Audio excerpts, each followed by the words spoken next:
Welcome to the Parrot Podcast with your host, Sandra, where we talk about all things parrots. Join us for expert parrot care tips, heartwarming stories, practical advice, exciting guest interviews, and more. Whether you're a new parrot owner or a seasoned bird enthusiast, this podcast is for you. Welcome to the Parrot Podcast. I hope that you are all having a fantastic day.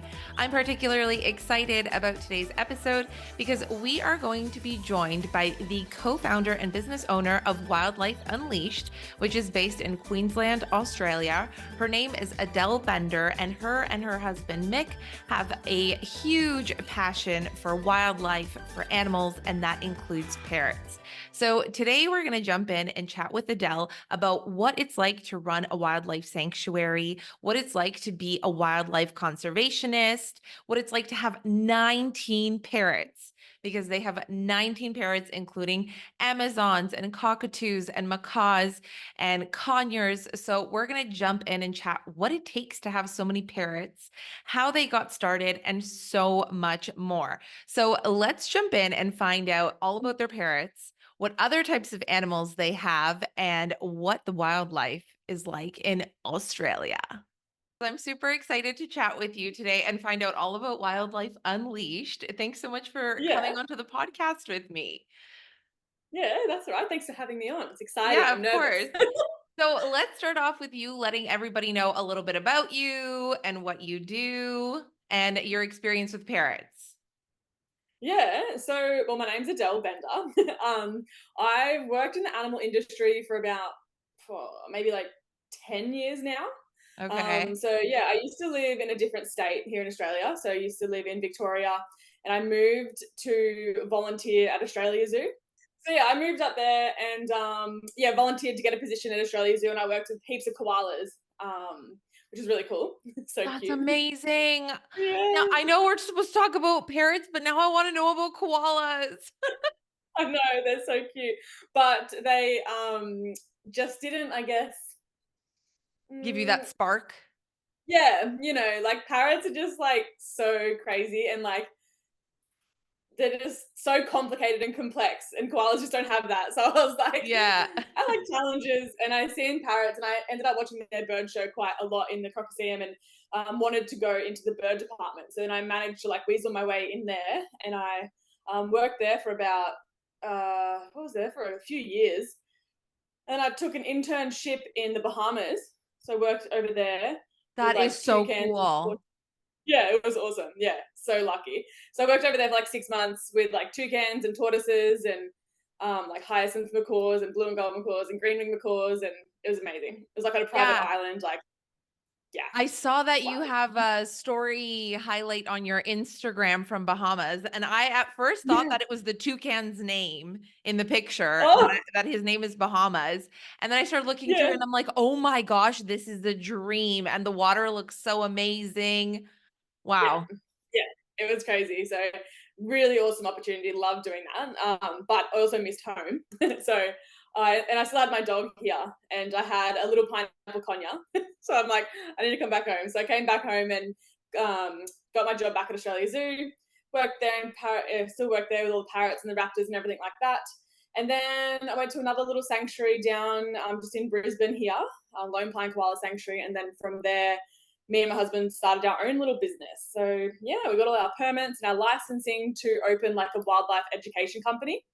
Okay. So now we basically have like all of our own crazy wildlife, and we take it to like events, like schools and kids parties, and like vacation care programs, and like school camps and whatever, like big agricultural shows that just want that like wildlife education element to their stuff. So, and here we are. So we've been running for about 3 years now.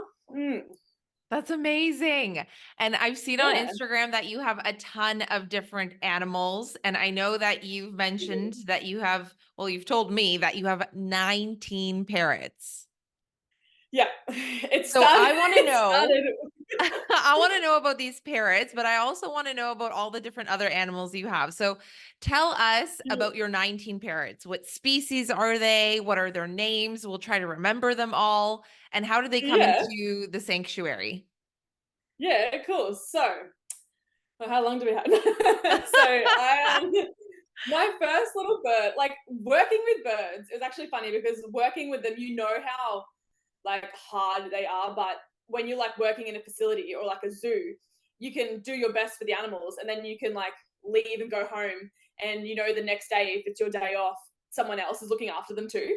So Yeah. it like takes a lot of the pressure off, you know. So like in hindsight, I never really wanted birds, like looking at that and knowing how complicated they were working alongside them. I was like, wow, these are so high maintenance. Like I know what they needed, and it was just like crazy. And I was like, I don't know if I'd ever want that commitment in my life. So I like went there for a long time where I was like, I never really want a parrot as a pet. Even though I love birds, but I just knew how complicated they were. And funnily enough, my husband he used to do rescue calls. So he used to go pick up like magpies and minor birds and all these little creatures that were like injured or whatever. And someone called him for an injured lorikeet on the side of the road. And he went there and picked it up, popped it in a box and brought it to my house. And at the time he wasn't my boyfriend at all, we're just mates. And then he knocked on the door and was like, oh, I have this injured lorikeet. Well, I think it's a lorikeet. And he opens the box and it's a little pineapple conure. And it was so cute. Yeah. So sweet. And I was like, oh, that's a pineapple conure and whatever. So we ended up keeping him for a bit and looked for his owners ages and ages and ages, posts everywhere. And I never ended up finding him. He wasn't microchipped. And so he ended up just living with us permanently. And that is how we first got our little bird. And his name's Little T, Little Cute. Tacker, we called him, because he was just so small. Wow. Yes, he was so cute. Yeah, he was very, very cute. So we had him for ages just by ourselves. And that was when we were still both working at the zoo. And then when we decided that we wanted to open the business, I had a massive love for red-tailed black cockatoos. And I was like, if we go down the route of opening this business, I want a red-tailed black cockatoo to be like one of our ambassador animals, because like over here they're listed as endangered, and it's a really good like ambassador species to be able to educate people on, and like how we can protect them in the future and everything like that. So we got Rambo, and he was our second bird for the business, and he was the first bird that I started training and free flight training like on my own without like a team behind me and everything like that. So Rambo, he's a 7-year-old red-tailed black cockatoo, and we got him at 18 months old. So it was a pretty cool bird to have at the start, because when we got him, he was like all spotty, but then when he reached sexual maturity, he molted all those feathers out and became like completely jet black. So it was really cool to see that transition. Wow. Yeah. And how did you get Rambo? So we just got him off like a website called Gumtree. It's just like a buy, trade and sell. Yeah, just like a website. I just looked and someone was just rehoming him. Okay. And he was from a different state, and they flew him over to me, and and then we got little Rambo. So he was a solo boy for quite a while. And then I got offered my first Amazon parrot, which was Rico. He's a yellow crowned Amazon parrot, and one of my friends was just he bred him actually, and he wanted him to go to a good home, and he knew that I was free flight training my red tail, and he's like, I'd love for you to be able to free flight train this parrot, and I'd love to see him thrive within your collection, and you can use him for the business and stuff like that. So we got given Rico, a yellow crowned, and we were also given Ava, our blue front Amazon, because I was never really drawn to Amazon parrots, but they just like kind of, they're just now like you have a whole drawn flock to me. of them. I know. I don't know how I got here, really. I'm like, I don't know. And they just kept getting offered to me, and I ended up, because like obviously, parrots just get rehomed so frequently. So as soon as someone sees that I have a couple of parrots, they were like, oh, would you like this one? And so I ended up getting Ava, and which was a good, companion for Rico. So as soon as I got offered her, I was like, oh, that'd be great, because then Ava and Rico, the two Amazon parrots, they can live together, and that was all good. And then I got Milo, who was also an Amazon parrot, a blue front male, who was from another state, but he was like from a pet shop. He was like severely plucked. He was basically, a lady walked past and seen him and was like shocked and wanted to help. But the pet shop owner basically just said, oh, he's only good for breeding or euthanasia. That's what they said. and like it was really, really sad. Yeah, it was horrible. And so the lady was just like shocked and was like, "Oh, I'll just take him home and do whatever I can to try and save him." He was like plucked. He had no feathers on his chest, and he was just really in terrible conditions. So lucky this lady grabbed him, took him home. She rehabilitated him for like a few months to the point where he did grow all his feathers back, but he was just showing behavioural issues to her husband. So he was like a bit bitey. Yeah. And she just wants to see my page again, and then just was like, I would like him to go to you, see if you can work with him and make him a little bit more happier. So yeah, that's how I got Milo. And then from there, I'd probably say that I got my Major Mitchell cockatoo Mally. Mm-hmm.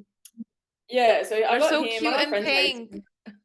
They're so beautiful. Like, I reckon probably big call, but they're probably one of my favorite cockatoos to work with.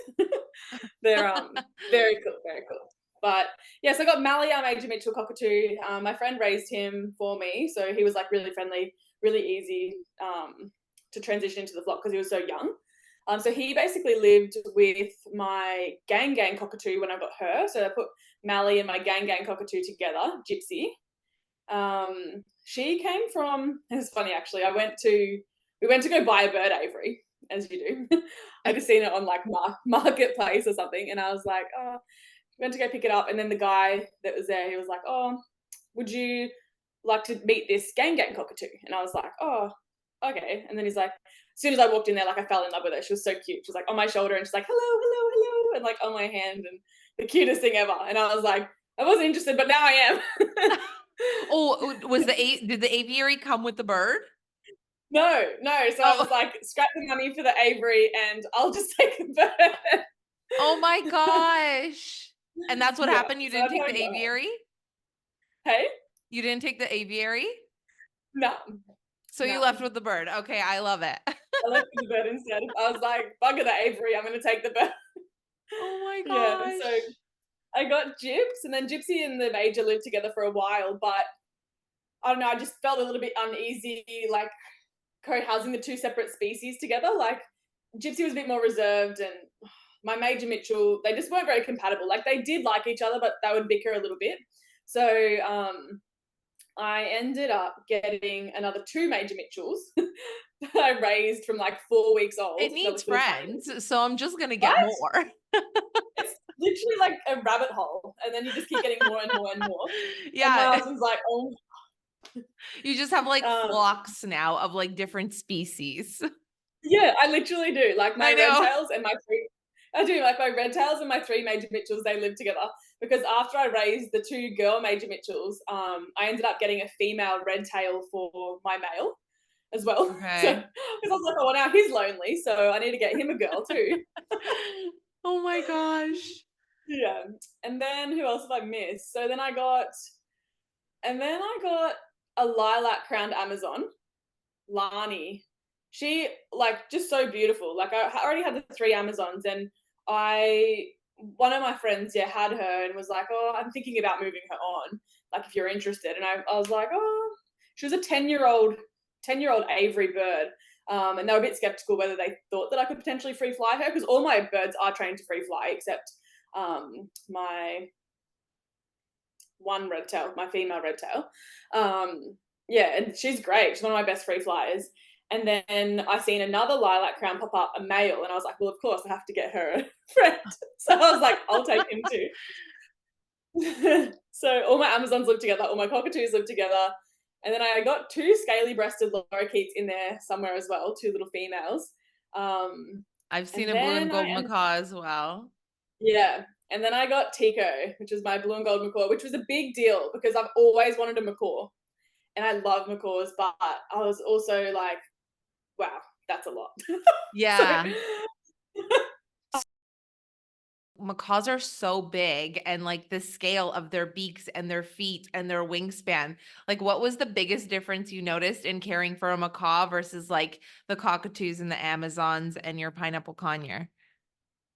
Yeah, so I mean, I guess I always worked with macaws at the zoo, so I kind of already had that exposure element to it. But I just knew like how complex they are, just behavioral, I guess, which is what kind of scared me the most. I was like, oh, I want a macaw eventually, and I wanted to raise it from young, and I was very skeptical of where I was getting it from and what species I wanted, and I did a lot of research into like which species I kind of wanted, and I ended up going with a blue and gold. But yeah, they're just, sometimes their behaviors are just so hard to read. I find like with the macaws, like sometimes you just walk down there and they'll just do something completely out of the blue, and you're like, why are you doing that? And then you just sometimes can't figure out why they might be doing things. Because then I ended up getting like 2 females, and now I have like, I've got 3 blue and gold macaws all of a sudden, because I wanted, I know, because I wanted Tico. You're like, to I have like a this friend. one. Let me get a second and a third. I know. That seems to be the theme here. Different. They're so different. That's the best thing about birds. Like even within their species, they're just so different, like so individualized.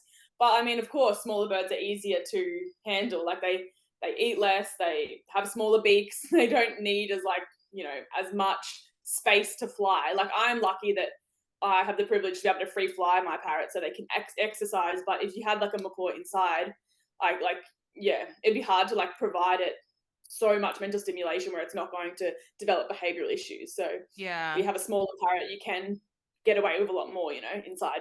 Yeah, absolutely. I wanted to go back to a little bit let me try that sentence again. I wanted to go back to the cockatoos because you mentioned different cockatoos, and I know I've seen you work with a black palm cockatoo. You talked about the gang cockatoos, the Major Mitchell cockatoos. So I wanted to know, like, what are the differences that you see between all the different types of cockatoos, and which one's your favorite? Like favorite species? Yeah, that's a hard question. So yeah, we have here at Wildlife Unleashed, we have 3 species of cockatoos. So we've got the gang cockatoos, we've got the Major Mitchell cockatoos, and the red-tailed black cockatoo. The palm cockatoo on my Instagram, that's actually from Bali. Okay. Yeah, I wish I had one of those. I have seen them in the wild. Are they massive? They're huge. Yeah, like bigger than a macaw? Nice. They're like stockier than a macaw, but shorter. Like they don't have that long tail, so they don't look as big, but they're a bit more robust. Yeah.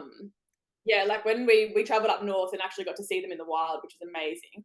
And then I got to interact with that one over at Bali Bird Park, which is really nice too. But over here, I believe like only 1 or 2 zoos actually have them in aviculture. So okay. Very, I think over in the States is like they're everywhere as pets. Yeah. Which is crazy. I actually had Dr. Jason. Sorry, I had Dr. Jason Crean on the channel, and he has a black palm cockatoo. So, and he's also in the States. Yeah, that's awesome. That's so cool. But yeah, so differences, like a lot of people were a bit skeptical about me like acquiring a gang cockatoo. Like they are known to be a bit of a troubled species, like plucking and feather snipping, which I did see firsthand because my male gang cockatoo actually came from a lady who does a similar thing to me, and he had developed this behavior and he snipped all his tail feathers. He basically snipped all his like secondary feathers to the point where he looked like he'd been clipped. Like he just did it himself. So yeah, it was really like barbering his feathers and everything like that. And it's really common, with that species. No way. So I was a little bit scared to get that species actually, because I was like, oh God, like what if I can't deal with it or manage it? Like what am I going to do? And I'm really lucky with my female. She hasn't done any feather manipulation at all. But I believe she's like one of the only free flight gangs here in Australia. Like no one else really free flies them. So I'm wondering if like that's providing her a little bit of extra stimulation and obviously letting go of a lot of like extra energy to be able to want to do those kinds of behaviors. And since I've had Ernie, the male gang, he, touch wood, hasn't really snipped any feathers either. So I'm hoping he's just like happy with his girlfriend and they're just going to live a happy life and not touch their feathers anymore. Yeah. So they're a bit of a tricky species, but I have lucked out with those 2. And then as for the red-tailed black cockatoos, they're a really sweet bird. Like they're really kind in nature, the subspecies I have anyway, because there's like 6 different subspecies of red-tailed black cockatoo. I have the naso, Yeah, it's crazy. So there's like, they all like look Holy. similar. Yeah, We are learning yeah. about cockatoos today. Yeah, yeah, there's heaps of different ones. So they all look very similar, but like they might have like a bigger beak or like a different break in the crest or like longer overall. Like the ones I have are a little bit of a smaller species with a bigger beak, and they're found over in Western Australia. And they're listed as critically endangered at the moment, which is really sad. But Oh my gosh. yeah, they're called like a forest red-tailed black cockatoo as well. So they're a little bit more elusive. Like when I first started free fly training, Rambo, he would sit in the trees a lot. He just kind of keep to himself. Whereas I've worked with a few of the other subspecies that are a little bit more boisterous, Mm. and like demanded your attention. But then as for my major Mitchells, like I reckon I'd have to say my major Mitchells are my favorite to work with, definitely, like, and to free fly. Um, Aw. yeah, they're just really like watching them in flight. They're just so like aerial and like fun, and they just like the way their flight style is just so charismatic. I just like love Yeah. watching them fly, which is why I have 3, and I would love to have like 10, like a giant flock of major Mitchell cockatoos. You know That what? would be I awesome. don't doubt that you will. In the next Yeah. 10 years, I see it happening. Yeah, I literally said to my husband the other day, I was like, I'd love to just have like a giant flock of like galahs. Like imagine just like letting all the galahs out and let them forage on the grass and just do their like thing and then just like call them all back. He's like, Oh you're my crazy. gosh, I love it. You're gonna be like the Australian, like, Disney princess of all of the wildlife. Literally Um, everything just going on. since almost all of your parrots are free flight trained, I wanna talk a little bit about free flight training. Like, what Yeah. steps did you take to free flight each of your parrots? And, like, are there, like, birds of prey in the area that you need to worry about? And, like, are there certain species that you've noticed that are better for free flight training than others? Or what are your experiences with free flight? Yeah, so all of my birds, like I mentioned before, they've all come from different backgrounds. So all of them have been trained in different kinds of ways. So Tico, for example, my blue and gold macaw, he's probably one of my most reliable free flight birds, mainly because I raised him from a baby, and he was just so used to our environment, like our lifestyle, everything that he grew up knowing, like traveling all the time and being transported, like being in a crate, like all of that is just like normal to him because he just grew up around that. Whereas like getting an older bird, like say for example, Lani, my lilac crown Amazon, she's a little bit more hesitant to still go in a crate because she hasn't, she wasn't born doing it. Whereas like Yeah. Tico is just like, oh, I'll go in a crate, whatever. I'll do this, whatever. I'll travel in a car, whatever. Like, because this is the norm to him. So yeah, they all are like very different stories. Tico, basically, as soon as he could fly, I was just training a recall straight away, just building that bond and that relationship with him. And then as soon as he could fly, I was basically like just took him to a park, did a few like really short sessions, and then he built the confidence up to fly past me and got a bit confident and got high. And then we just had to wait for him to descend and come down. So that's a bit of a waiting game. But yeah.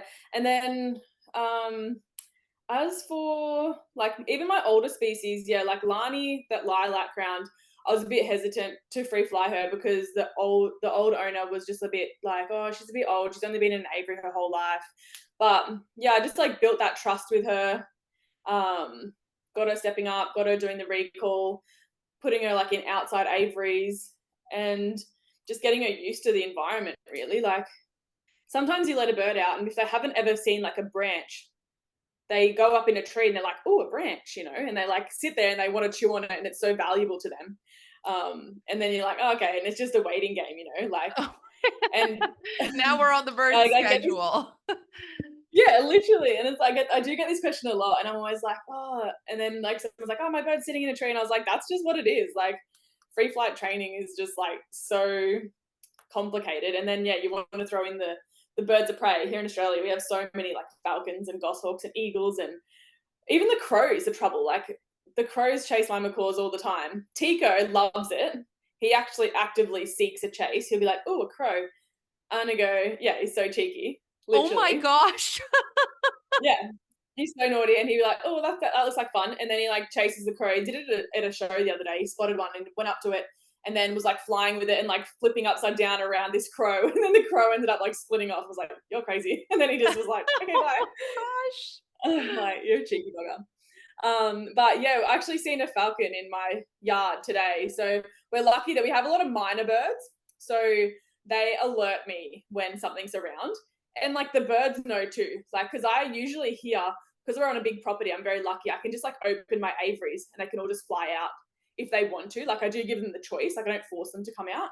Oh, I love And so if that. I open the door, if I open the door and they're like, they're staring in the sky, they're like, something's there, then they're like, they don't want to come out. I'm not going to force them to come out because there might be a hawk or there might be a falcon in the tree. Right. Yeah, and I had one of my like lilacs chased by a falcon, but I like, yeah, it was scary. But I focus on like fitness, a lot of fitness A for lot them of so they can recall. hopefully outfly. Yeah, yeah, a lot of recall work, fitness work. Yeah, because like I guess a lot of people just expect birds to know how to fly when you get them, and that's what I always say to people. I'm always like, oh, you just train a recall, even if you're not going to free fly them, because one day someone's going to come to your house and leave a window open, and your bird's going to get out, and you want it to recall. So just like Yeah. at the very least, just train a recall, like. So yeah, they're all very different, but yeah, we do focus mainly just recalls, building the trust, working on the fitness, having a good high protein diet, and just like consistency. Like, I pretty much fly them every day, so they do maintain that fitness. It's just like us going to the gym. If you miss Yeah. one day, you miss 1 week, you're like, oh God, I can't do Yeah. it again. And like big birds, I feel like they need that exercise. They need to get out and they need to spread their wings. Like a conure, she flies around, free flies around in our home all the time. But Yeah, it's not like a huge space, but it's a good enough space. But to have like a macaw in our home, then I feel like, it would be like way too small of a space for the macaw to free fly around. Um, yeah, definitely.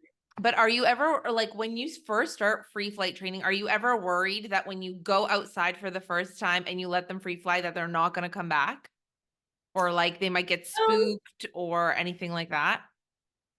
Not really. So, like, I do like take a lot of steps to ensure that like I'm confident in the bird's confident in me before we like take that giant leap. So yeah, like the very first steps I would be doing is just like step up some basic recall inside, and then like taking them outside and doing that behavior outside. Because sometimes if you just do it completely inside and then you take your bird outside, they're like, oh my God, like, what's the blue sky and what's this and what's that tree moving and there's a crow over there, like, what do you mean, like, Yeah. They're like, then what it's is like, this world?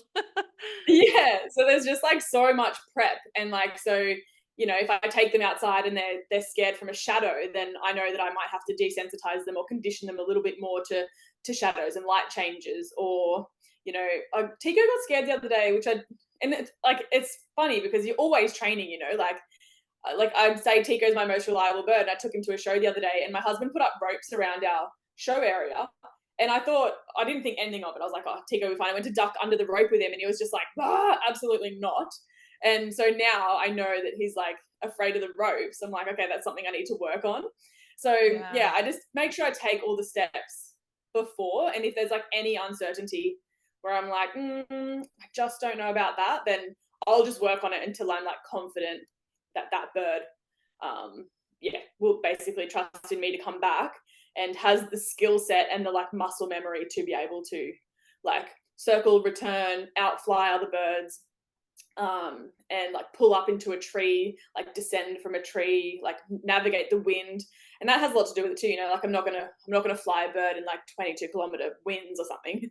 It'll be Yeah. like a really short session at the start, and ending it on a high note, popping them away, and then just working on that, Yeah. building on that until they're confident to actually want to enjoy the free flying life. Because I do have some birds that they don't really enjoy it. Like my female macaw, she is a very nervous macaw. So even though I offer her the opportunity to free fly, she would rather just sit on me, and I'm not going to like throw her off me and force her to fly, because she's going to like knock her back and her confidence. But when she does get up high, I can tell that she doesn't enjoy it. She's flying a bit scared rather than Tico, where he flies and he enjoys it. He's spinning around and doing fun things. Yeah. So then I just take that right back and I work on her confidence and make her feel secure and confident before, I take her out again. Yeah. So, yeah. All right. So 19 parrots, most of them are free flight trained. Plus there's all these other animals that we haven't even touched on. I want to know, how do you manage 19 parrots, training 19 parrots, feeding 19 parrots, cleaning up after 19 parrots, taking care of them? Tell me, how do you manage it all? Yeah, so I'm very lucky that me and my husband do this full time. So it is our full-time job. But it never used to be, and it used to be really hard. But we do have a routine now that is pretty seamless. Feeding them is pretty easy. Like, we have a big bird feeding room down the back where they all are, because none of my birds live inside. They all live in outdoor aviaries, in their little flocks, in their little groups. Yeah. So yeah, feeding them is pretty easy. Like, we just do up a chop every couple of days. So that just gets stored in the fridge. We take that down and they all just get a couple of tablespoons of that each. They get their pellets, they get their soaked seed, they get their seed. So I just basically set all the bowls out, knock that out. They all get just fed in bowls. Sometimes I'll enrichment feed them in baffle cages or something different. Cleaning's easy because they're all on sand. Okay. So yeah, that's quite easy. It's just a quick rake. And a sieve out the poo, and I just put my music on, listen to tunes, and just get on with the day.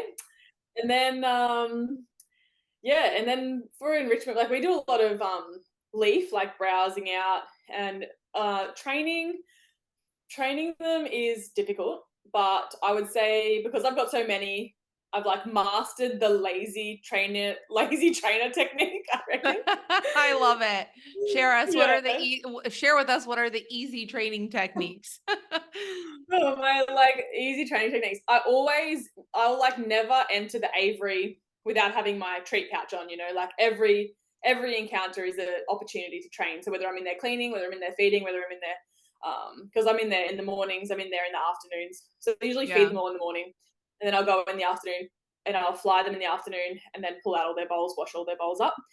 So yeah, I just take every opportunity to use that as a training session, entering the aviary, stationing them, always reinforcing them. If one looks a bit more eager than the other, then I'll do a little step up training session. And then my super lazy training sessions is just opening all their doors and letting them all out. I'm like, everyone out. Recess. which is bad. It's so bad, because then when I want to take them to a job, and I'm like, okay, we're going in a crate now to go to a job, because I do a lot of jobs off-site where I take my parrots with me. My Amazon parrot's like, no, I don't go in a crate. You just let me out of my door and I just fly and do whatever I want. I'm like, oh God, what have I done? Yeah, what have I taught them? Yeah, but when you let them all out, how do you keep track of them? They're flying all about. How do you keep track of where each one is? Yeah, so I guess because they've been doing it for so long, they know where home is. We have a big fig tree. So okay. Yeah, 9 times out of 10, they'll just do a big lap and then land in our fig tree or land in our mango tree. Or it's funny, my Amazon parrots, at 3 p.m. most afternoons, we have a king parrot here in Australia. It's a little green parrot, and they will fly and they'll land in the tree and wait for my Amazon parrots to be let out. And then my Amazon parrots go with the king parrots and they all fly together around the neighborhood. And then, they just, they have wildlife friends.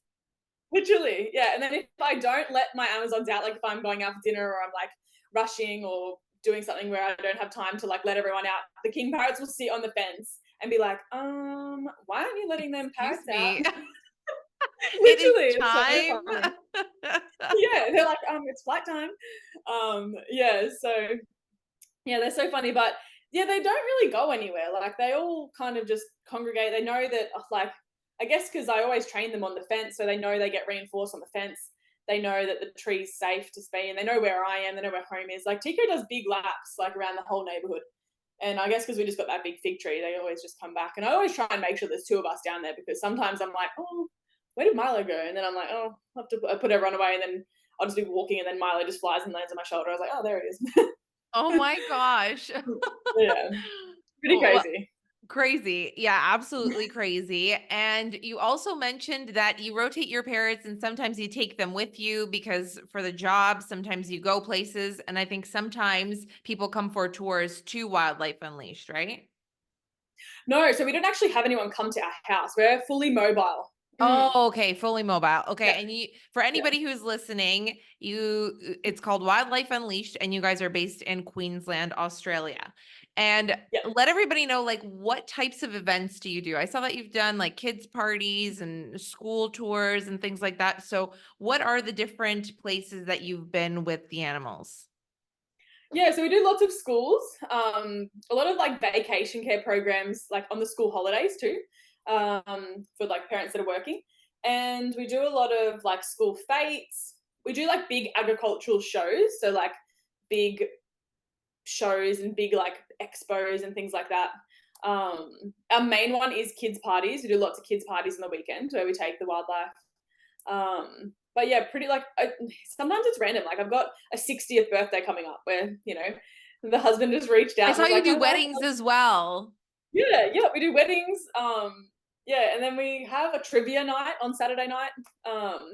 Literally anything like it, and we can cater our talks to like kids like at daycare centers, or we can go to like a 60th birthday party or a trivia night where it can be a little bit more like adult chat, because like everyone loves animals, like so Yeah. So yeah. for these events, everybody wants to interact, of course, with the animals or see them, but you take this as an opportunity to also teach people about wildlife and the different types of animals. What do you think is the most important thing that we need to teach others when it comes to wildlife? And also, since it's the Parrot podcast, when it comes to teaching about parrots?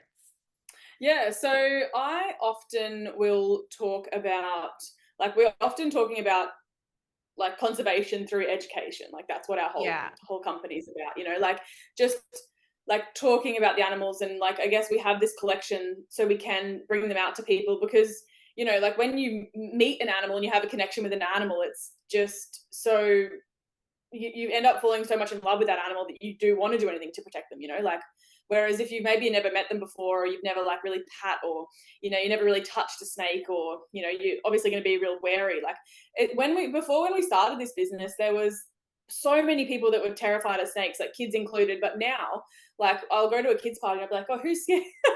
I'll be Me, like, I'm who's one of scared? those people. I'll be like, who's scared of snakes? And like no kids put their hands up anymore, because like there's just so much more like education going on in that area, which is really cool. But yeah, the like biggest thing that I normally teach, like, because we do talk to a lot of kids, so I basically just talk to them about like what we can do to help our environment. I often get them trying to like answer, because they learn a lot about it in school as well. So just like recycling, like don't litter, and make sure you put your rubbish in the bin, and otherwise it ends up in our oceans and our beaches. And like on school holidays, maybe you can build a nest box and pop it up in your tree, and you can get possums and gliders visiting you at your house, or plant trees in the garden with your family and stuff like that. Just encouraging like small changes that you can do to your everyday life to help our wildlife and help our environment, because you always hear about these like really big things that you can do, but like us small people, like what are we actually going to do? Like I like to just reference little things that can make a big difference in the future. Yeah. And then as for parrot education, I'm always just like it's funny, I'm always like, I love parrots, they are so cool, so I'm not gonna like sit here and tell you not to get a parrot. Like I always say this in my show, but I'm like, just like educate yourself, and if you want a 3-year-old child for like 80 years, go get a parrot. Great. Yeah. Literally, like, literally. yeah. That is what I And then a always lot of say. parents are like, oh my god, Yeah, no. they And are then flying I toddlers. also always reference, especially with parrots, because a lot of people just like get them and keep them in solitary and clip their wings, keep them in a small cage, and then like the novelty wears off after 2 years and they're going to be rehomed. And so I explain all that stuff, and I'm just like, if you want something to pet and cuddle and kiss and like not fly away, like get a guinea pig Or a dog. Or a cat. or a dog Or a or a bunny. cat. Yeah, Yeah. literally. I'm always like so straight up. I'm just like, I love parrots, but like they're hard work. Yeah, and this is why we have the podcast, because we're Yeah, trying to let everybody know who's thinking about parrots or getting into parrots as well, that they are a huge responsibility and they take a yeah, lot of work. And like even Mia, like she just wants to be out and about with us like all of the time. They need to be socialized, they mm, need to be trained, they need a yeah, specific diet, they hide their yeah, illnesses and all that type of stuff. So yeah, yeah. absolutely. Tricky. There are definitely a lot of work. So, um, I also wanted to ask you about what inspired you and your husband to start this business. How did Wildlife Unleashed get started and why? Yeah, so I guess both Mick and I, like, we're very driven people. I Yeah. guess you could say. We've always kind of wanted our own wildlife park. Like, that's just something that even like individually growing up, that's what I always wanted, and that's something that he always wanted. And when we were working within the zoo, like zoological facility, we were just like craving more. Like, even though we worked with some incredible species and incredible people, and you go there and you do your 9 to 5, like we just wanted more, Yeah. and we wanted to just share our passion and like yeah of animals basically to the younger generation. We were just like so passionate about pushing our message and pushing that across, and just doing all we can. So we basically dedicate our whole lives now to doing that. And so we'll just I guess like that's where it all started, and we're like, okay, well, how do we get our own park? Like, how do we get our own zoo? Like, how do we do this? Yeah. And then so we How? started looking at it, and we were like, yeah, literally how. And then we're like, well, we can start an exhibiting company, because like there's other companies that do what we do as well. And like growing up, we've seen them, and we're like, oh, well, maybe that's something we can do to get our foot in the door, get our own collection, start doing mobile shows, and then eventually one day maybe we can have our own zoo. So that is the plan. That is the plan. Amazing. Yeah. And so I know that you were saying that it's at your house. So you have just this massive property and you've built all these aviaries and all these enclosures for all of these animals. And then whenever there is an animal that needs a good loving home, you're like, the Wildlife Unleashed doors are open. Pretty much. Yeah. Yeah. Like I a lot love of our it. birds, a lot of our animals are donated to us. Like bearded dragons, blue tongue lizards always get donated to us, a couple snake species. Um, like we had 2 Amazon parrots donated to me. That one of my blue and gold macaws were donated to us as well.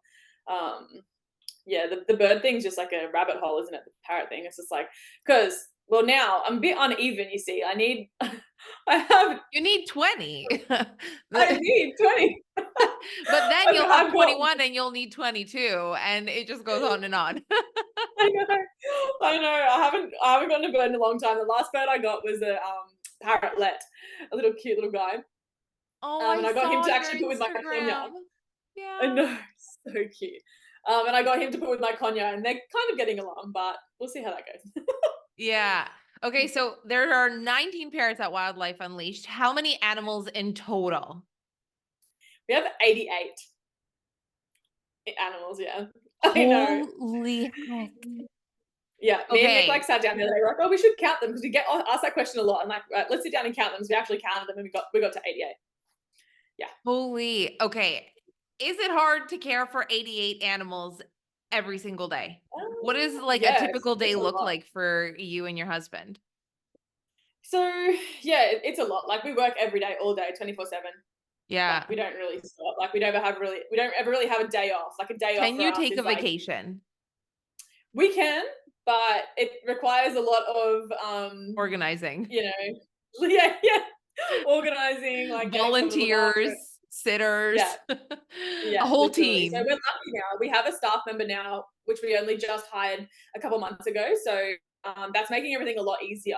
Oh, that's amazing. But yeah, so an average day, we just like we get up, we feed the birds, like we check the reptiles, we check the crocodiles, we check, just basically check on everything. And then like the middle of the day is pretty chill, but like of course everything needs cleaning, so you know everything like gets cleaned. So and then like by the time it gets to the arvo, because I've got an owl, I've got a magpie, I've got a tawny, so they all have to be trained in the afternoon as well, because they get fed every day too. And then, so yeah, by the time, it is a lot. It's crazy. Yeah. But we've just been doing it for so long now. It's just like normal. Like we just Yeah. love the chaos, the chaotic life. You don't even remember what life is like without 88 animals. No, nah. It's so funny. Like we'll go on holiday or something, and we'll like wake up in the morning and we'll be like, We have nothing so to what do we, do. This is what do we weird. do now? Yeah, it's so weird. It's so weird.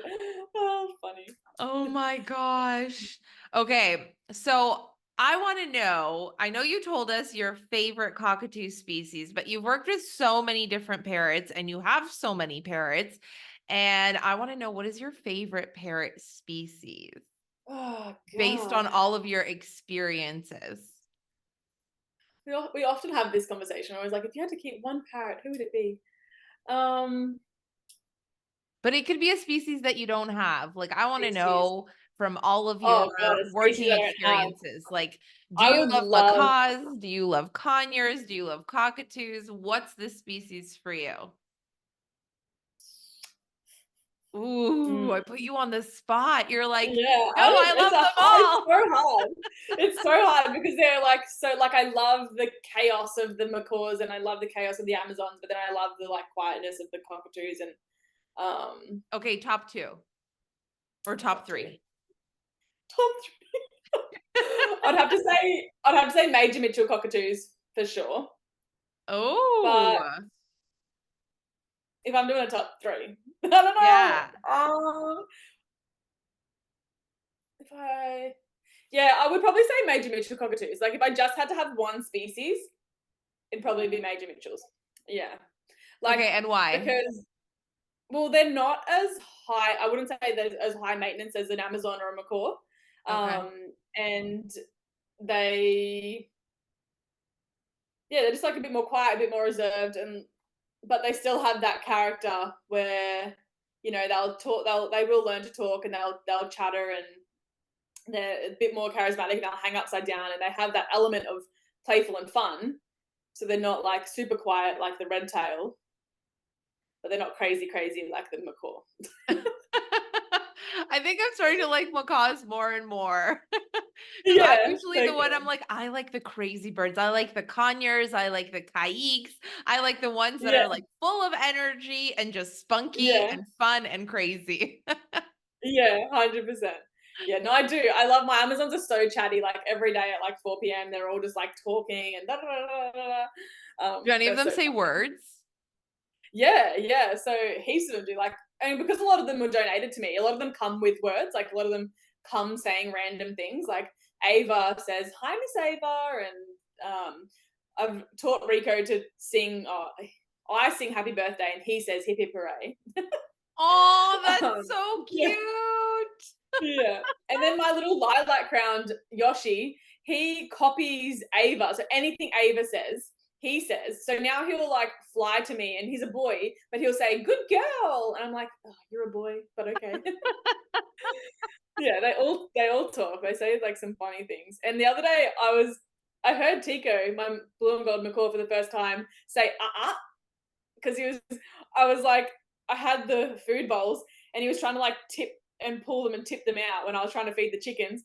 And I went to take the food bowls off him, and he went, and I was like, oh, okay.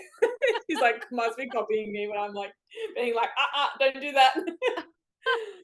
Oh Funny. my gosh, they're so funny. I love it. Yeah. I also wanted to know, like, what do you do on a daily basis to provide all of the birds with like enrichment and like foraging opportunities and mental stimulation? I know you free flight them every day, but what else Yeah. do you set up for them to ensure that they're mentally stimulated and happy?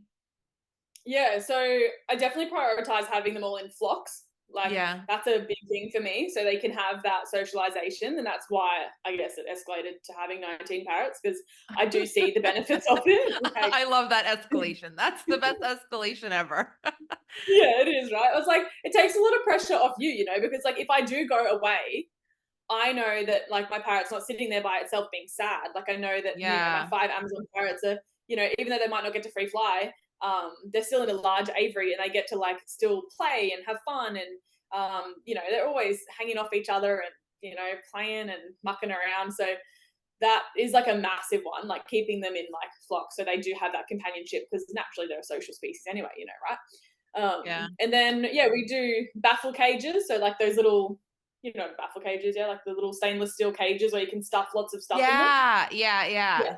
They're really fun. So my birds love them, so I fill them heaps with like big chunks of like veggies, and then like toilet paper rolls, like hiding nuts and seeds, and like heaps of like foraging fun things in there. And we give them fresh leaf all the time, so in all their aviaries they have like big pots of like water, and then we just like pop a leaf stick in there, and they just chew on that, play on that. I love it. What else do we do? Yeah, we do lots of like we have like some hemp rope that we sometimes use, and we'll make like toys, like spiral toys and things like that they can hang off. We don't leave it in there for a long time, but they'll muck around and play on that. We do like foraging, like, because a lot of the time we go get our fresh fruit and veggies from the fruit market, and they come in like big boxes. So we'll often just make like a big foraging tray where we like grab some grasses and put some grasses and seeds and palm fronds and make that all really fun in there. That's awesome. I love it. Lots of different stuff really. But yeah, we do actually that's one of my goals for this week, is to put together an enrichment schedule so I can have it down the back, because in our bird room we have like an enrichment area where I've got tubs of like lots of things like gum nuts and toilet rolls and pine cones and all of these things. And I want to draw up a sheet, like Monday they get this and this and that and this. So then, it makes it a little bit easier. And you can just look at the day and be like, oh, cool, today they're getting toilet rolls. And you just, do that. So that's hopefully the plan soon.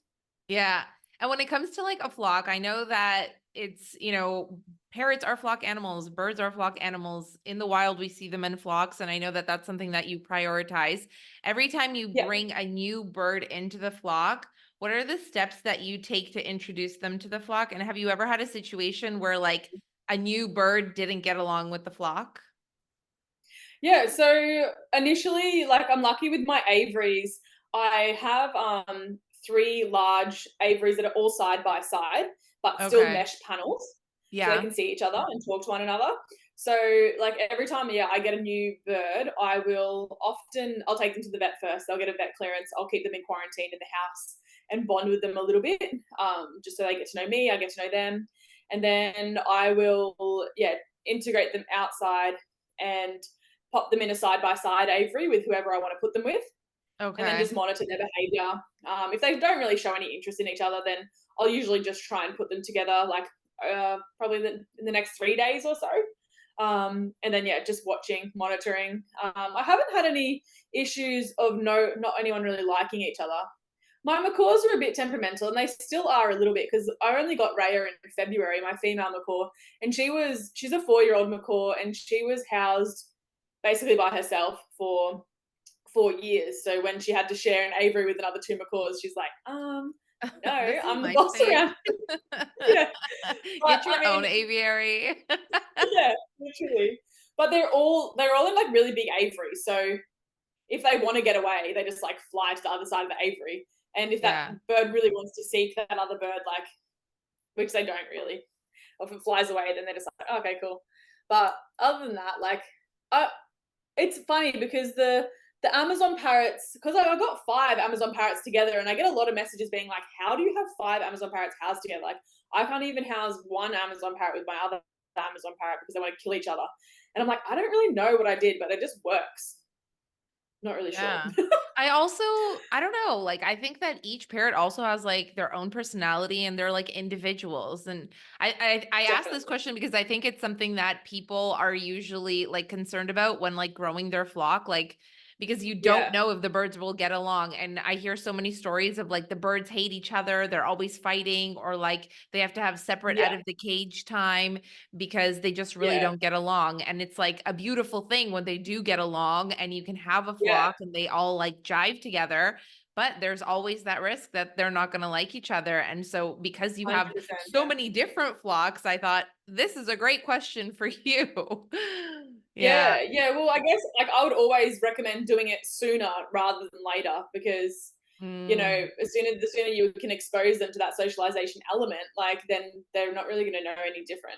We do see it a lot over here in red-tailed black cockatoos. Like when you have an imprint male red-tailed black cockatoo for like an extended period of time, he will never integrate with another species, like another red tail. Like they end up like killing the female, or like killing other species of bird, because they just don't know how to socialize, and they can become really, really, really aggressive, which is like scary. So that's why I got Rambo a female pretty soon, because he was showing those, behavioral problems where he was sitting on the shoulder and he wanted to mate me, and like he just loved humans so much that it wasn't a healthy relationship that he had with me. So, and I was like, recognize that, and I got him a female because, like, and I always think as well, like, I wanted to prioritize that, because I always think in the back of my mind, like, if I'm not around or something would ever happen to me and Rambo was given to a sanctuary or something like that, like, God forbid that he wasn't socialized enough to be put into a flock, and then he just has to sit there and be by himself for 80 years or whatever. So I always like to have that in the back of my mind when I'm like thinking about, the future of our parrots. But it is a tough one. Like you said, they're all so individual, and it is hard sometimes to integrate them. And like, so, and like, I guess in captivity, we can never provide what they would naturally do in the wild. Like, if they're not compatible in the wild, they'll just fly off and have this endless amount of space to get away from each other. But if we're forcing them together, sometimes it just doesn't work. But put a human in the mix as well, which changes the bird's behavior completely as well. And it's like, what's the bird thinking? Yeah. Okay, before we continue, I want you to share with everybody how they can find you on social media, your website, and if they're in Australia and they wanted to work with you, how they could do that.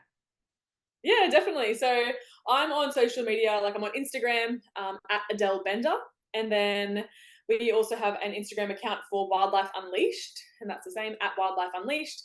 We are on Facebook as well, both the same, Adele Bender and Wildlife Unleashed. We're also on YouTube. We're not very active on YouTube, but we do a lot of like behind the scenes tours of everything. So if you guys like want to know what I'm actually talking about when I'm talking about my aviaries, we actually have a bird episode on my YouTube channel, and it shows all my aviaries and everything like that. So then we have our Wildlife Unleashed website, which is www.wildlifeunleashed.com.au. And if you're in Australia, you can just hit us up on the website and we can come out to your events.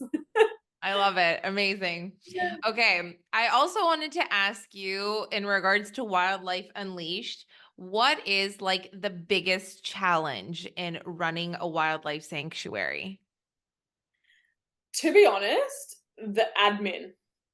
Really? I was not expecting that.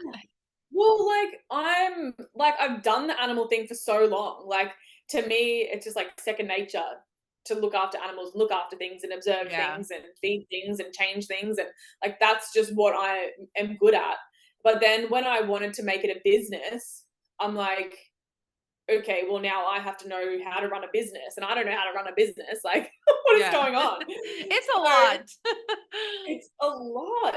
And like, I struggle with it every day, because I'm not a bookworm at all.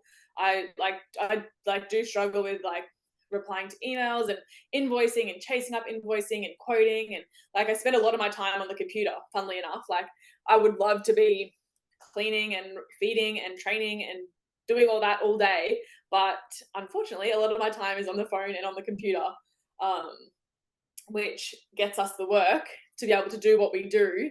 But it's challenging. It's really hard. Like, and then wrapping your head around like the tax and accounts and all of this stuff that I need to now know, that I don't really want to know, but I need to know it. You're like, do I have to do this part?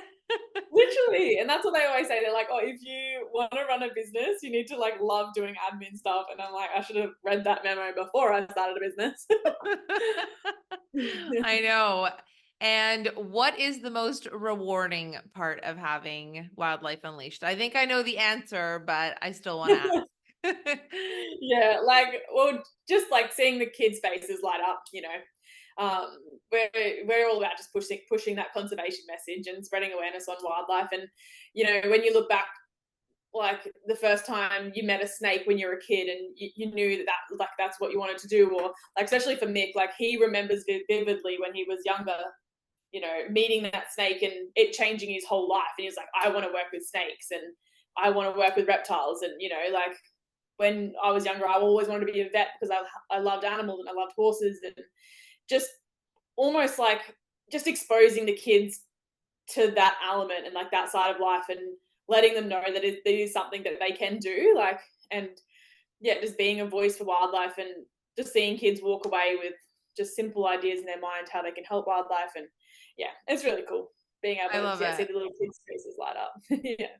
I actually wanted to ask you, what is life like outside of the sanctuary? Like, is there a lot of wildlife? Like, I'm from Canada, so like the most ferocious thing I would encounter is a raccoon or like a crazy squirrel. So I can't even imagine like life with just like, and I see these videos on social media of like snakes and spiders, and I'm like, oh my gosh, I wouldn't last a day in Australia. Yeah. It's funny because you have bears too, right?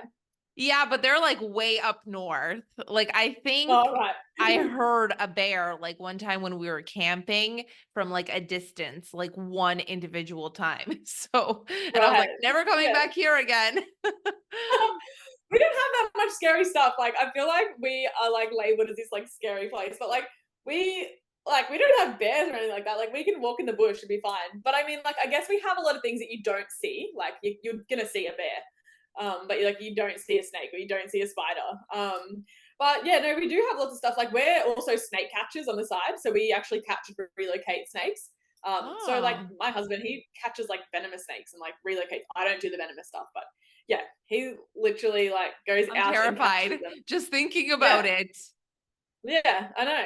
So like it's but then like because we love animals, we often go camping and looking for animals so we can like take photos of them and like spot them and check like off a list or whatever. And it's hard to find them. Like, it's not like as easy as what you think.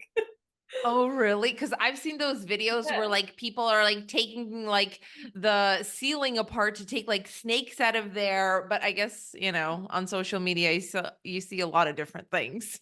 Yeah, you see all the crazy stuff. Yeah, for sure. Nah, it's not that crazy over here. Like Uh, koalas. Like, yeah, could you spot a koala on your driveway? no, so not exactly where we are. Down the road, you could, like, there's certain areas where you could just drive down and spot one. But unfortunately, they're not very common up here because they love trees and eucalyptus trees, and they're all just getting cut down. So, but just down the road, you can go spot them. Yeah. What about like kangaroos? Do you ever worry about them like hopping up into your backyard? No, no. I'm probably asking like such ridiculous questions. You're like, No, Sandra, it's look so it up. fun. Well, I guess not in my backyard, but like I go to my brother's house, and because he lives on like 5 acres.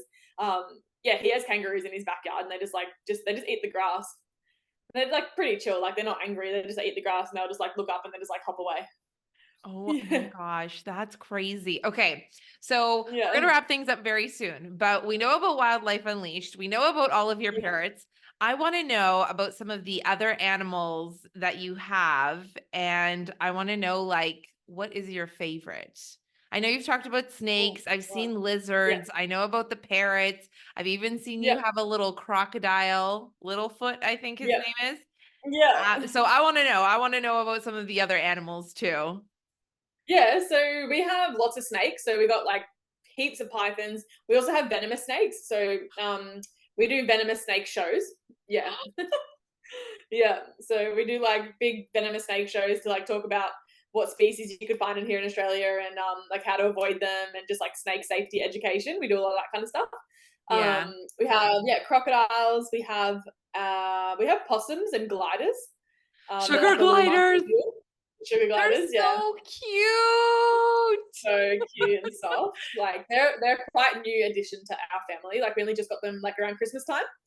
Yeah, so they're very, very cute and sweet. At the moment, because it's late here, it's like what time is it? 10 o'clock. They would be like ding, ding, ding, ding, ding, like all around the aviary because they're like nocturnal. So we have cameras up, and sometimes like we're just like, what will we do? Like, we just sit in bed and like watch the cameras all night of them just like jumping around and being so silly. Like Very live cute. Discovery Channel. Yeah, literally, glider cam. Yeah. And then we have heaps of lizards, like lace monitors, like the big goannas. Heaps of like smaller lizards, like bearded dragons, frog neck lizards, shingleback lizards, blue tongues. We have 2 dogs. Yes, I love Chickens the and ducks. dogs. Yeah. We have a pony. I don't know if you've seen him. Yeah, Apollo. Yep, Yeah. Apollo. Yeah, yeah, he's the best. I trained a lot of my birds to like a lot of my parrots to land on him on his back. So like he'll That's a just be like, picture to take. yeah, I do. I have some photos of them. I'll send them to you. But yeah, they're like he'll just be walking around the yard, and then like if they miss my shoulder or my hand, they'll just like opt to land on the horse. Cute. So So what's cute. your like favorite animal species out of all the different animals that you have?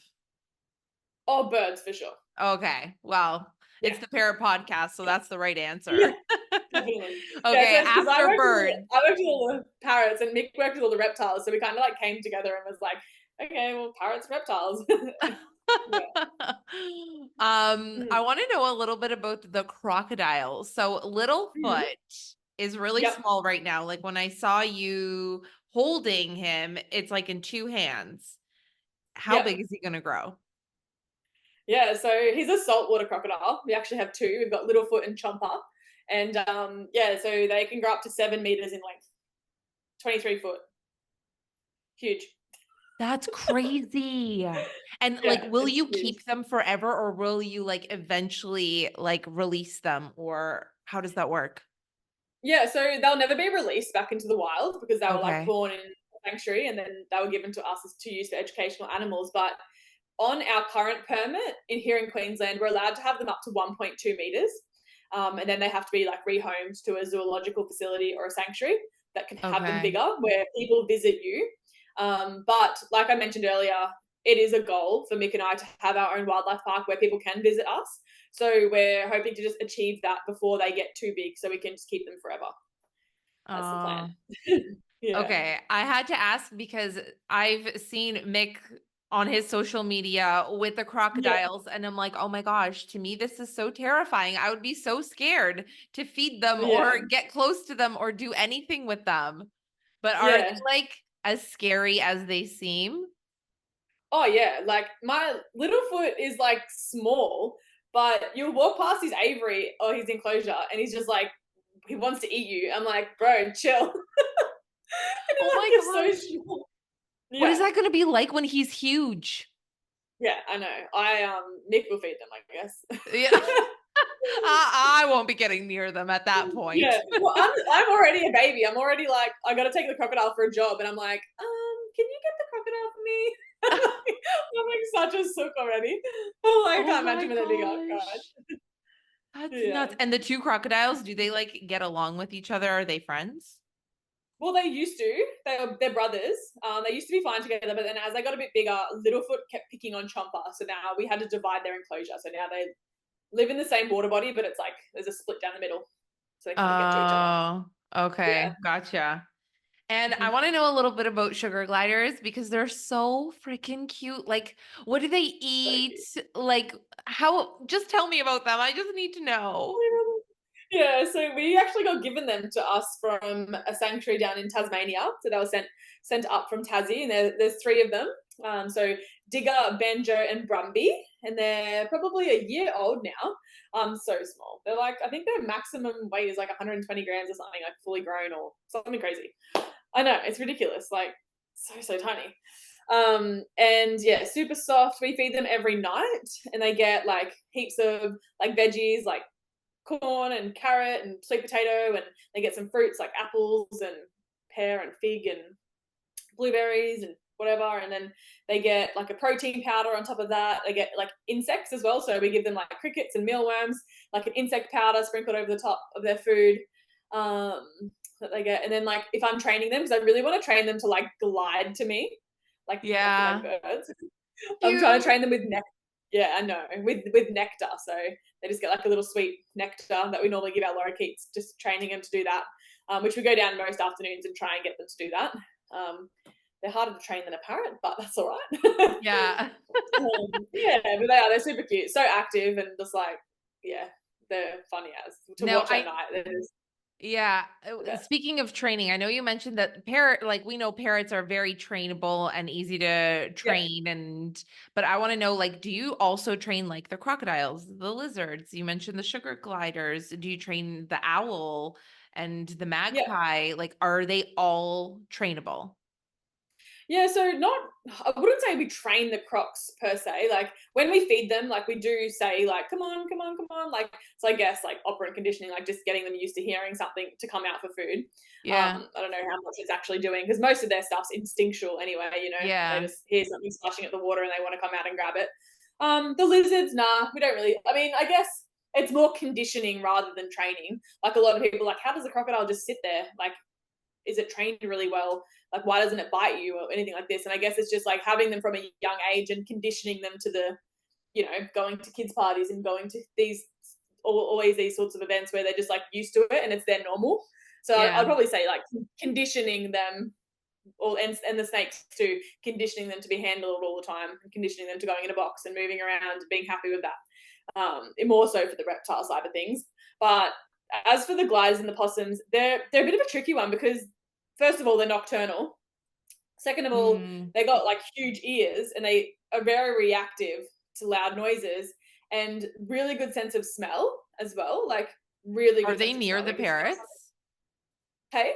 Are they near the parrots? No, they're not. They're on the other Okay. side. If they're Yeah, sensitive they're like, to sound, I yeah, had to literally. ask. And I was like, those poor things like trying to sleep in the day and the parrots are just like that. Yeah. Yeah, no, so yeah, they're an interesting one because you'll be training and they'll do really well, but then like a neighbor's dog will just bark and then they're just like, oh, and then they just like run off and scurry away because they're just like instinct is to run and Oh, yeah. and to flee. So, but again, conditioning and getting them used to like noises and little bits and pieces will obviously help that as well. But yeah, as for the birds of prey, like the magpie, the owl, yeah, they're all trained to free fly as well, Yeah. and that's just all trained the same, positive reinforcement. Um, Stationed to the hand and the glove and cues and all this kind of fun things. Yeah. Yeah. Yeah. I have just a few more questions and then we're finished. But I wanted Yeah. to know with the owl and the magpie, like I know birds of prey, they eat like mice and rats. Yeah. And I've seen you walking around with your pouch filled with Yep. rats to feed like the lizards and everybody. And I'm like, how do you do Yeah. it? Tell me, how do you do it? I don't know if I could hold like a rat by the tail and just like offer it. Yeah. It's funny because when I have like my owl out, a lot of kids are like, I want an owl as a pet. And I'm like, do you want to feed it? Will you like feed this mouse to it and chop it up into little pieces? And the kid's like, ew, no. And I'm like, well, you probably don't want an owl as a pet. Yeah, I um, actually met an owl. It was like a year and a half ago, and I was like, oh my gosh, owls are so majestic, and I felt like I was in Harry Potter and my letter was coming in the mail, and I was like, and yeah. so I looked into like what it takes to have a pet owl, because some people do have pet owls, and I was like, that is not for me. When I read about like their poops and what they eat Yeah. and what you have to feed Yeah. them, I was like, nope, I'm checking out. Well, they like cough up a pellet too. Like they literally like cough up all the indigestible fur, like a fur ball, and the I bone had and no everything. idea about that. Yeah, yeah, it's pretty gross. Yeah, And I heard that their yeah, poops like stink really bad because it's yeah. all It just stinks. like dead animals. Dead animals, 100%. Yeah. So Yeah. I don't know. I guess I've just done it for so long. Like, yeah, I don't know. Like, I'll just be like sometimes at a job, and I'm just like chopping up a mouse for the magpie, just like subconsciously, and then like a kid looks over and is just like, and I'm like, you didn't see anything. I'm like traumatizing this child. That He's would like, be what are you me. doing? That would be my look. And I'm like, wow, I really should consider doing that not on display. Oh my God, I can't. Oh wow. All right. Yeah. And how did the owl and the magpie come to Wildlife Unleashed? Yeah, so our owl, she used to be wild. Well, actually, they were both wild once upon a time. The Okay. owl, she was in a hollow with her family, and the tree got cut down. Like, so they're supposed to be inspected. It happened with our gliders as well. The trees are supposed to be inspected by wildlife people, and then animals are removed before they cut trees down. But some people do dodgy things, and the tree just got cut down. The parents flew off, and then the 3 little owls were just taken into a sanctuary, rehabilitated, and because they were so young in human care, they couldn't be re-released back into the wild, so they were just raised in a sanctuary and then used for ambassador animals. So we got given one to use as an educational animal. Our magpie was fed by humans so much that she stopped hunting for herself. So she was just living on like sausages and mincemeat.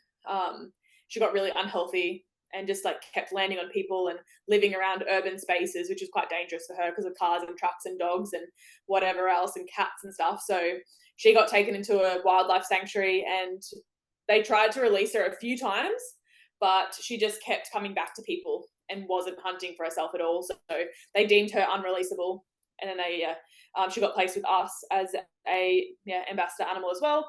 And same for our gliders. Their tree got cut down, and and then they were passed over to us because they were so little when their parents left them. Yeah. Aww. And when you release the parrots, are the owls and the other birds out as well, or they're all out separately? No, so sometimes I have my magpie out with my parrots. Never the owl. She wouldn't do anything to them. Like she's not like a hawk where she'd like seek to eat one of my parrots. She'd probably just sit in a tree and be like, "Oh, it's a bit loud for me." I love the things that we imagine that our birds are like thinking and saying. She'd just be sitting in a tree thinking like, what is this craziness? I'm gonna go back in my aviary, please. But I did have my magpie out with my parrots the other day, which is quite funny, and they just like get on. Like the magpie just roams around the backyard and like forages and finds all her own insects along the aviaries and under the trees and whatever else she wants to do, and they kind of leave each other alone. That's amazing. All right, let's wrap things up because I know that you need to get to bed because you have another busy day with 88 animals tomorrow. So we're going to wrap things up with some fun questions. So I want to know some fun things about your parrots. If the parrots had a talent show, which one do you think would win and what would they do for the talent show? Oh, that is a great question. I would have to say Rico, our Amazon parrot, for sure, because he can actually roll over on the ground. Yeah. Or actually my Konya can do the same thing. But Rico can also talk, so he has to take the cake for that one. All right, Rico. If Wildlife Unleashed was turned into a Disney or a Pixar movie, what would the title be other than Wildlife Unleashed? And what would the movie be about? Oh. The title would be, I don't know, like Colorful Chaos or something like that, I reckon. Yeah. And the movie? Maybe it should just be called Wildlife Unleashed. Okay. All right. And if it was a Disney movie, like what would it be about? It would be about, I think it would just be about like Mick and I living alongside all these crazy critters and how like it's so like funny. Like our backyard is just like a horse and then like a dog and then the dogs and the horses are playing and then the bird lands on a horse and then a chicken walks past and a duck walks past and then a crocodile pops out. Yeah, literally. It's just it'd be like a version of like Snow White on like steroids, but like the Australian version Australia. Of, like, yeah, in like boots and like a Cobras. I love it. Okay, if your parents could order a Starbucks drink, what do you think their order would be? God, I don't know. I want like a super white girl order. It would be. It'd be like something fruity for sure. Yeah, for sure. Yeah, it'd have to be like a peach iced tea or something, surely, right? Like, is that a thing? I don't go to Starbucks. Oh. Yeah, like a peach iced tea strawberry frappuccino with nuts on top. Yeah, 100%. Well, I mean, the only like exposure I get to Starbucks is like on TikTok where they're like everyone's ordering like pumpkin spice lattes. Oh, that's the thing, right? In the fall, that's my favorite latte. I go crazy as soon as September hits. I'm like, where is the PSL at Starbucks? And I have no idea. Like, I don't even really drink coffee. Like, I'm an instant coffee girl. Like, out of a jar. Oh, really? Like, I am a coffee maniac. Are you? Yeah. Right. Yeah. No. I can't do the roasted coffee for some reason. I'm just like an instant gal. So I have no idea. So you'll have to leave me on that one. Oh, dang. All right. Can you share the funniest thing that your parrots have done? Funniest thing. What is that like my the parrots funniest or have done? cutest thing or moment that you and Mick have had with them? Well, I mean, I raised Tico from really, really little. So like just having him in the house, like being this tiny little pink blob and like growing like and watching him like grow to like the bird that he is now, like free flying and just like having the best time. Like that whole like experience was epic. Like that was probably like one of the best moments, I would say, because like they do take so long to, wean, and it was a learning experience for me, and he was learning, and he's like big beak was just like so big for his little tiny body and his small little tail. And then like, yeah, like all those like little moments of him being inside and like him just being a potato, a big puddle on the couch. Like I'll have to send you like videos. I've literally got videos of him like just all sprawled out as like a baby macaw because he couldn't fly, and he's just like on a towel, like just being really cute on the couch. Like all those kind of little moments, I reckon with Tico would have to take the cake for sure. Oh, I love it. Yeah. Okay. And if your parrots were athletes, what sport would they play? Oh, You can tell me by flock if you'd like. yeah. What sport would they play? Yeah. I reckon. What would the Amazons play? I reckon the Amazons would be cheerleaders for sure. They're all like, oh, blah, blah. They're always like talking. They're always so silly. I would say the Cockatoos are probably like soccer players because they're always on the ground. Yeah. Like if ever I put something on the ground, like today I gave them all almonds on the ground, but I think they like cracked open the almonds and then dropped half on the ground, and they're all just like foraging on the ground. So that like reminded me of like them playing soccer or something. Yeah. On the floor. Cockatoos like to forage on the ground a lot, like in the wild, right? Yeah, they do. Yeah. But I don't know what the macaws would do. Maybe like, what's that sport where they like is it like baton where they pass the baton or something? Like they run really fast. Which one? Like football?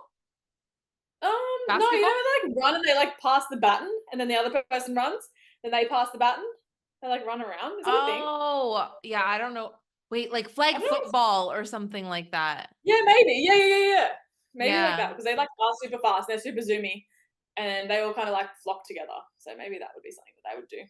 That's awesome. I love it. Well, thank you so much for joining me for this episode today. It was so fun to chat with you and get to know you and your flock of 19 parrots and all the other animals at Wildlife Unleashed a little bit better. Yeah, no, unfortunately I didn't have any with me today because it's so late. They're all asleep. I'm like, oh damn. But you guys have to just jump on socials and check them out all there. Yeah, but thanks so much for having us on. It's a really cool platform that you guys are creating, and it's very exciting. You guys should be really, really proud. It's really awesome. Oh, yeah.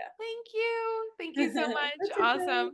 Well, I really appreciate your time today. I'll let you go because now I think it's almost like 10:30. So go check on the sugar gliders and get to bed.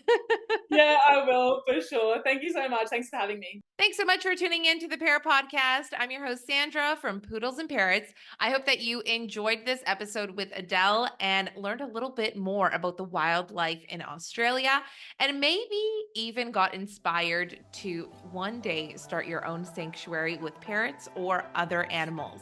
Don't forget to check out Adele and Wildlife Unleashed on social media, and we'll see you in the next episode. Oh, and one more thing. This podcast is presented solely for educational and entertainment purposes. I'm not a licensed avian vet, behaviorist, or professional expert in parrots. The information provided is not intended as a substitute for professional advice from a qualified avian vet, trainer, or behaviorist.